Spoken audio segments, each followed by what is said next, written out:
যারা মানুষের উপরে জুলুম করছো, আলেমদেরকে ধরতেছো, মুসল্লিদেরকে ধরে ধরে জেলে ঢুকাচ্ছ, সময় আসবে এমন ইন্দুরের গর্ত অপমানা পালাবার জন্য।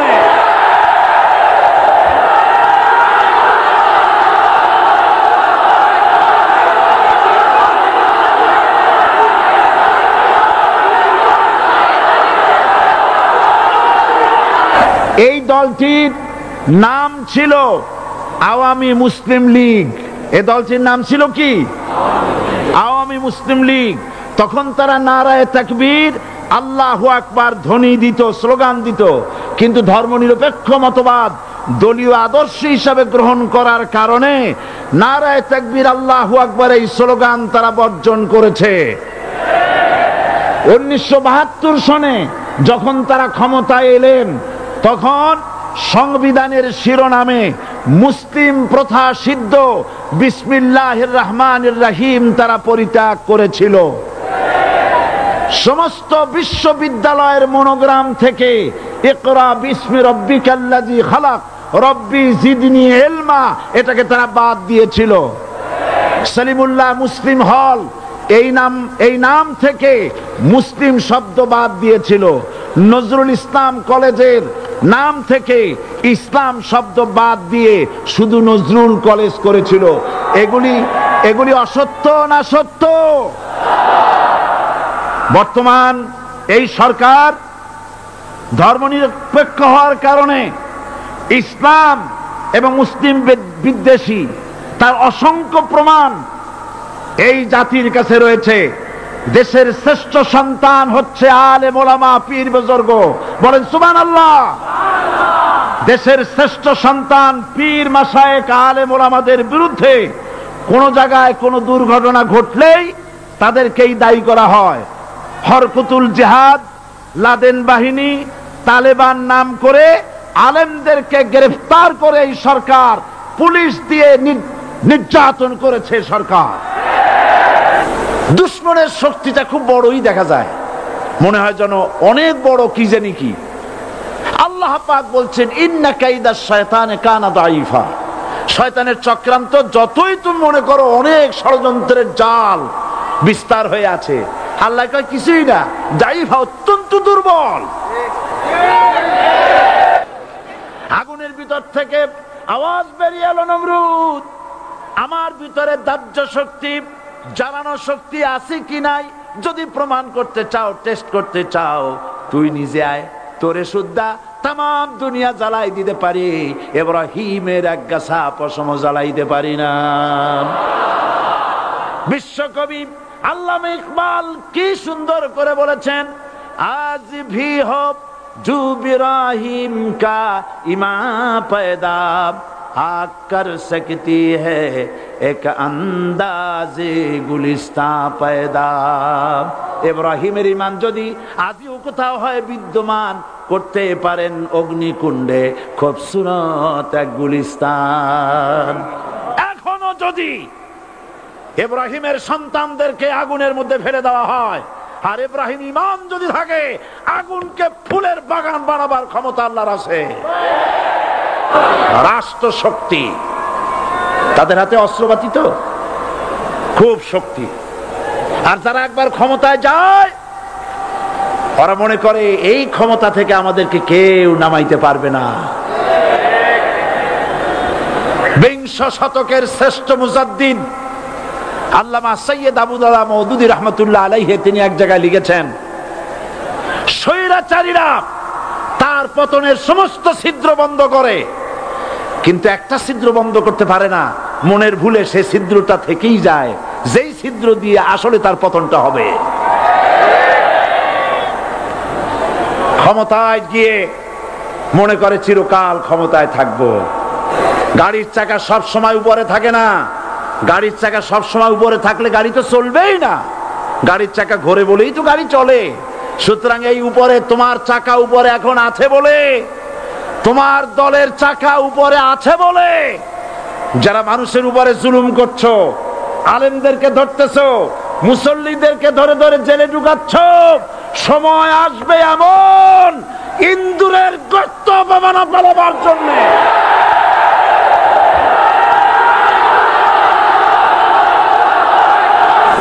সমস্ত ইটেরা যদি ধর্মঘট করত, আমরা কেউ মাটির তলায় যাব না, কেউ আমরা আগুনে পুড়ে ঝামা হব না, পিক হব না, কেউ আমরা টুকরা টুকরা হব না, সবাই থাকবো উপরে উপরে, তাহলে কি দালান হইতো নাকি? এই বিল্ডিং নির্মাণ করতে গিয়া ইটের যে স্যাক্রিফাইস, হাজার হাজার ইটকে পিক হতে হয়েছে, পুড়ে যেতে হয়েছে, খোয়া হতে হয়েছে, ভেঙে টুকরা টুকরা হয়ে 50 ফিট মাটির নিচে যেতে হয়েছে, তারপরে ইমারত গঠন হয়েছে, সুন্দর দালান তৈরি হয়েছে।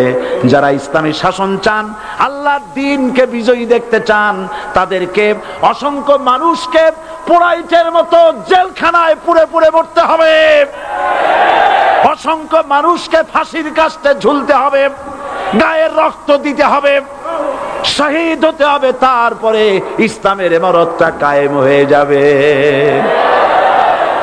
শায়ের কবি কি সুন্দর করে বলছেন, কবি সুন্দর করে বলছেন, ये शहादत गाहे उल्फत में कदम रखना, ये शहादत गाहे उल्फत में कदम रखना, लोग समझते हैं आसा है मुसलमान होना। মানুষেরা মনে করে মুসলমান হওয়া খুব সহজ জিনিস। না, মুসলমান হওয়ার অর্থ হলো শাহাদাতের ঈদগাহে শামিল হয়ে যাওয়া।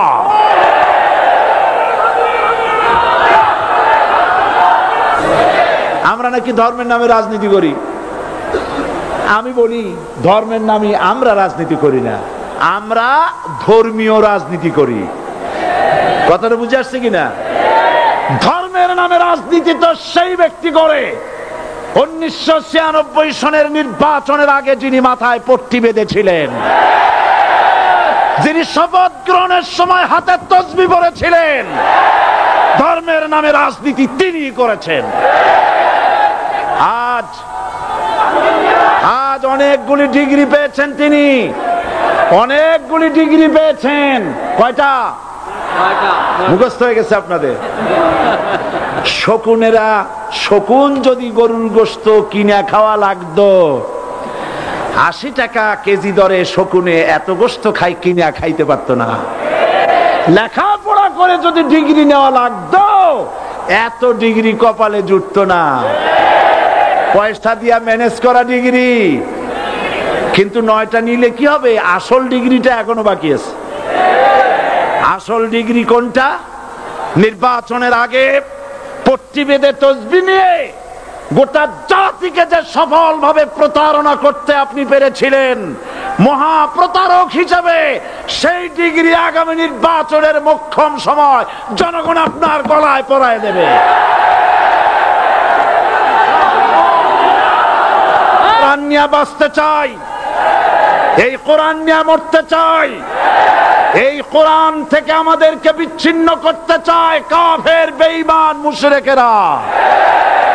ও আমার জাতি, কোরআন থেকে যারা বিচ্ছিন্ন করতে চায়, তোমরা কি তাদের বিরুদ্ধে জিহাদের জন্য প্রস্তুত থাকবে?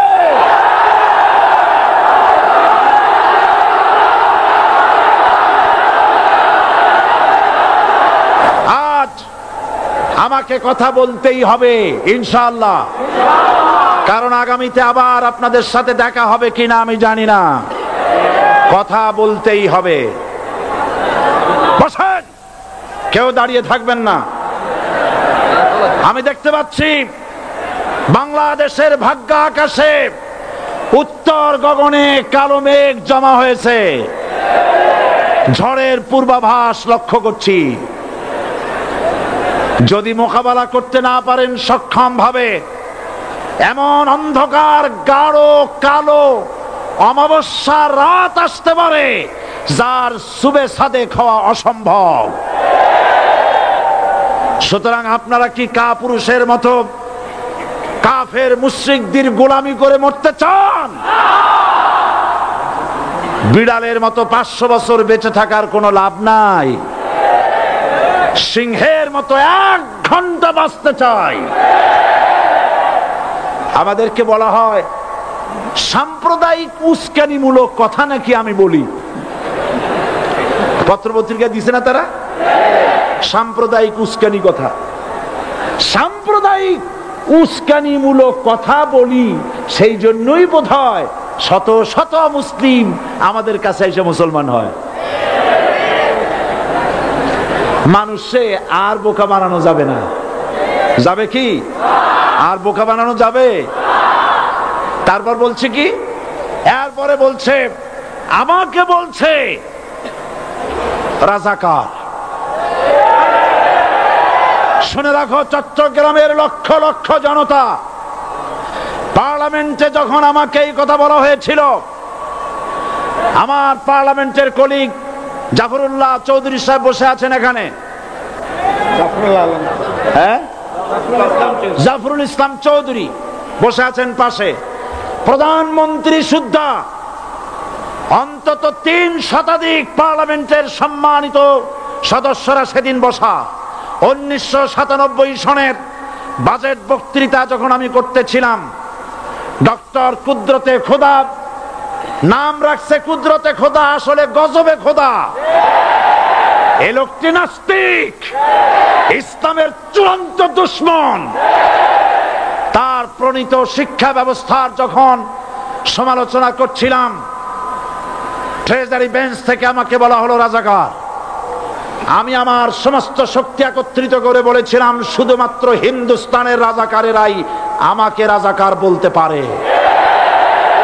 আমি বলেছিলাম 1973 সন পর্যন্ত আমি বাংলাদেশের কোন রাজনৈতিক দলের নেতা এবং কর্মী ছিলাম না। আমি রাজাকার নই। আমাকে রাজাকার বলে যদি তাকে প্রমাণ করতে না পারে 10 কোটি টাকার মানহানি মামলা দায়ের করব। আমার এই বক্তব্য সারা দুনিয়া শুনেছে, পার্লামেন্টে আমার এই বক্তব্য রেকর্ড হয়ে আছে। সেদিন 3 শতাধিক পার্লামেন্ট মেম্বারের কেউ আমার চ্যালেঞ্জ গ্রহণ করেন নাই। যে কোনো ব্যক্তি পার্লামেন্টে গিয়ে আমার বক্তৃতা দেখে আসতে পারেন।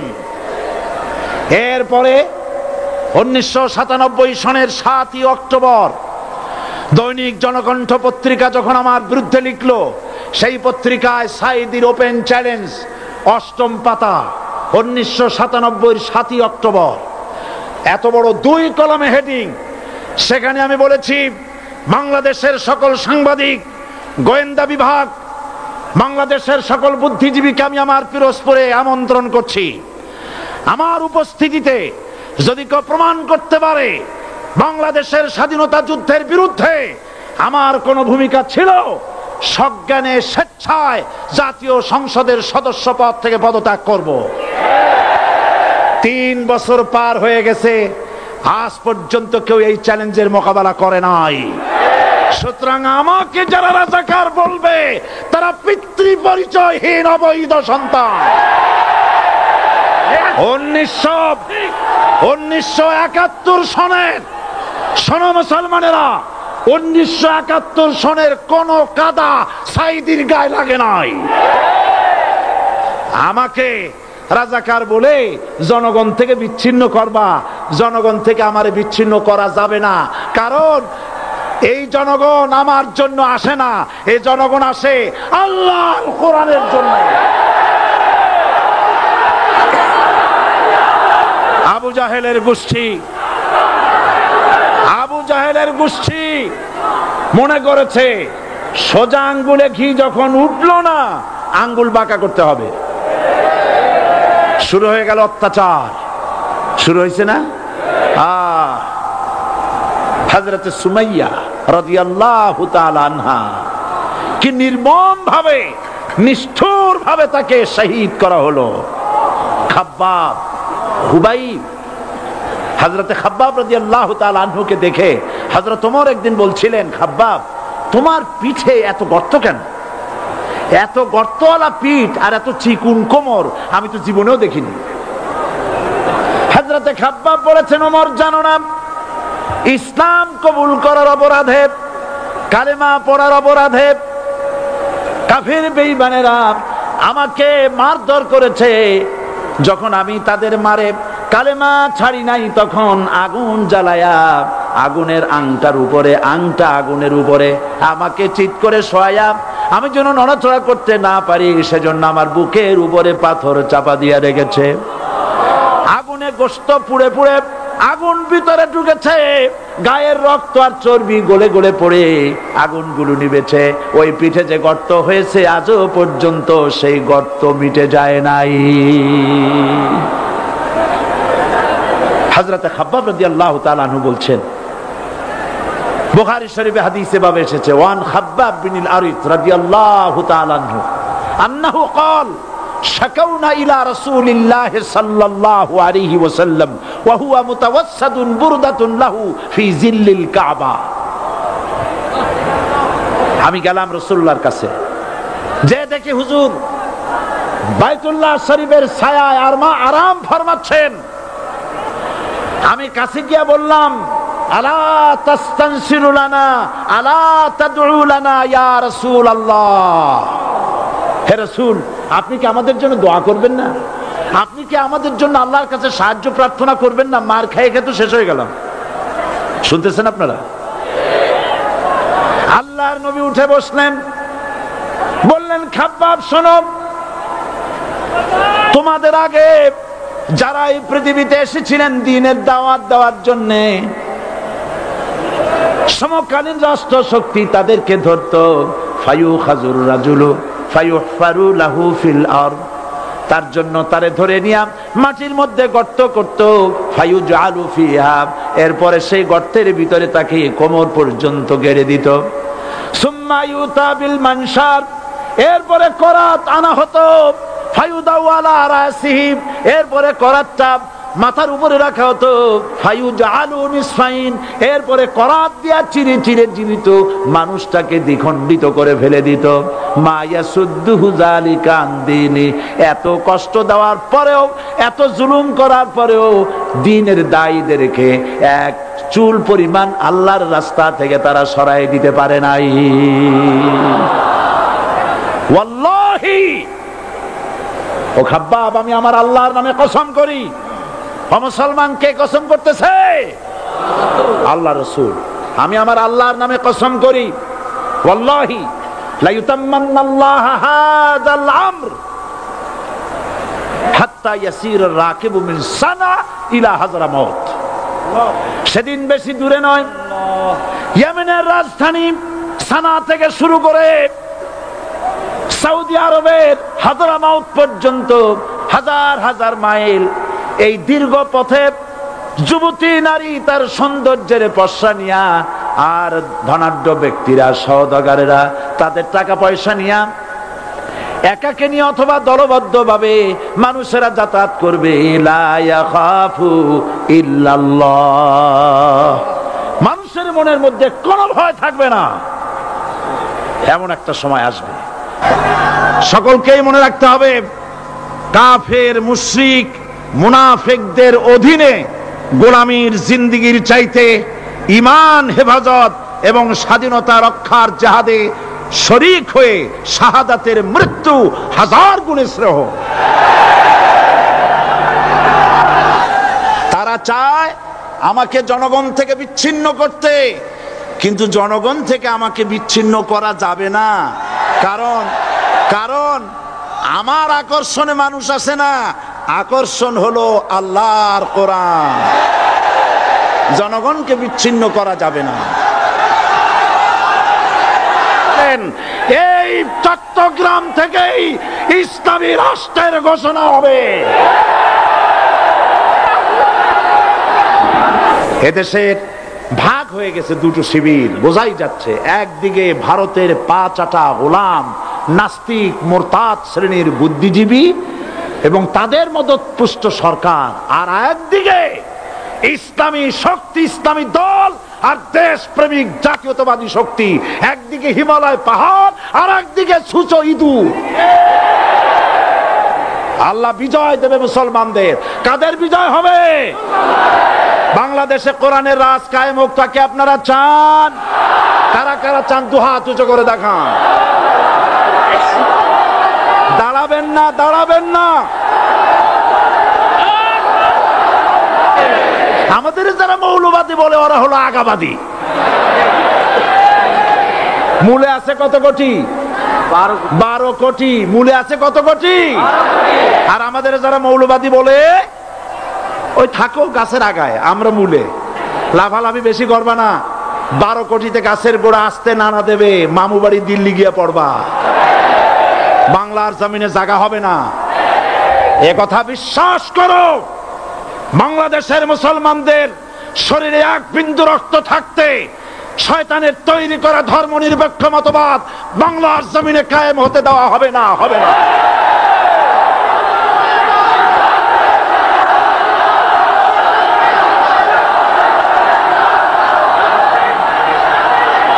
রাসূল করিম সাল্লাল্লাহু আলাইহি ওয়াসাল্লাম কোরআন প্রতিষ্ঠার জন্য আন্দোলন করেছিলেন। আয়াতুল কুরসি আমাদের সে কথাই শিখেছে। আল্লাহ রাব্বুল আলামিন বলেন, আল্লাহু লা ইলাহা ইল্লা হুয়াল হাইয়ুল কাইয়ুম। প্রাণ খুলে পড়েন, আল্লাহু লা ইলাহা ইল্লা হুয়াল হাইয়ুল কাইয়ুম। আল্লাহ হচ্ছেন তিনি, যিনি ছাড়া কোনো ইলাহ নাই, আইনদাতা নাই, বিধানদাতা নাই। আমরা মানুষের তৈরি করা আইন মানি না। 12 কোটি মুসলমানের দেশে আইন তৈরি করবে মানুষ, আমরা মানব না। পার্লামেন্টে তৈরি হতে হবে কোরআন দিয়ে, পার্লামেন্টে আইন তৈরি হতে হবে কোরআন দিয়ে। সুতরাং ভয় যতই পান আর যতই ষড়যন্ত্র করেন, 4 দল যখন একত্রিত হয়েছে, ঐক্যবদ্ধ থাকবে, সরকার ঐক্যবদ্ধভাবে গঠন হবে, নির্বাচন ঐক্যবদ্ধভাবে হবে এবং কোরআন হবে, আল কোরআনের পার্লামেন্ট হবে বাংলাদেশে।